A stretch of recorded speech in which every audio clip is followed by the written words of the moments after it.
भारताचे एक सार्वभौम समाजवादी धर्मनिरपेक्ष लोकशाही गणराज्य घडवण्याचा व त्याच्या सर्व नागरिकास सामाजिक आर्थिक व राजनैतिक ज्ञान विचार अभिव्यक्ती विश्वास श्रद्धा व उपासना यांचे स्वातंत्र्य दर्जाची व संधीची समानता निश्चितपणे प्राप्त करून देण्याचा आणि त्या सर्वांमध्ये व्यक्तीची प्रतिष्ठा व राष्ट्राची एकता आणि एकात्मता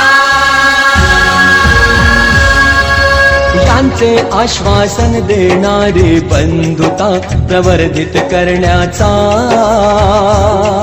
संकल्पपूर्वक निर्धार करून आमच्या संविधान